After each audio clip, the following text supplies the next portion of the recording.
আজ আমি তোমাদেরকে পজিশন নেওয়ার এমন কিছু ট্রিক্স দেখাবো যে ট্রিক্স গুলো অ্যাপ্লাই করলে এনিমিরা 100% তোমাদেরকে গালি দিবে। চলো তাহলে পজিশন নেওয়া শেখাই তোমাদেরকে। মার্জেল থেকে রাউন্ড দিয়ে শুরু করি। জেলখানা থেকে যখনই তোমাদেরকে ছেড়ে দেবে তখনই তোমরা এই টাওয়ারটার এখানে এসে পজিশন নিবা। আসার পর শুয়ে যাবা। শুয়ে যাওয়ার পর নিচে থেকে পাও দেখতে পারবে এনিমিদের। অপোজিটে যদি এনিমিরা হোল্ড করে থাকে তবে তুমি মেরে দিলেও কিন্তু এনিমিরা তোমাকে দেখতে পারবে না। चीटिंग करता है तू। পজিশনটা ট্রাই করে দেখো। ठीक है। হ্যাঙ্গারের ছাদের উপরেও কিন্তু ভালো পজিশন নিতে পারবা তুমি। ভাই শুয়ে পড়লে লিটারালি অপোজিট থেকে দেখাই যেতেছিল না। তুমি এই পজিশনের ফায়দাও কিন্তু উঠাইতে পারবা।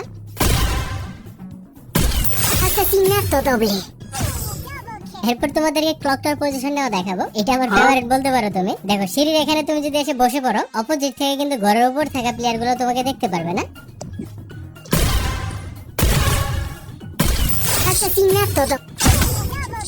এরপর তোমাদেরকে প্ল্যান্টেশনের ট্রিক্স দেখাই। দেখো অপোজিট থেকে এনিমিরা যদি ফায়ার দেওয়ার চেষ্টা করে তুমি কিন্তু এখানে বসে থেকে প্লেয়ারদেরকে মারতে পারবা।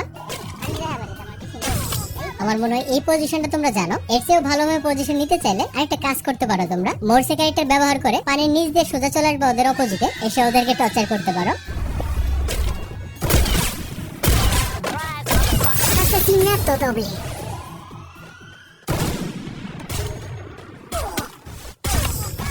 তবে তোমাদেরকে এই পজিশনগুলো দেখানোর জন্য আমার দুইটা প্লেয়ারের দরকার ছিল, যার জন্য আমি ম্যাক্স আর মাশফিকে ডেকে নেই। এই বান্দারা যাতে আমাকে হেল্প করতে পারে। তবে বান্দারা কিন্তু অনেক হেল্পফুল। দেখো বান্দারা কিভাবে আমাকে হেল্প করে।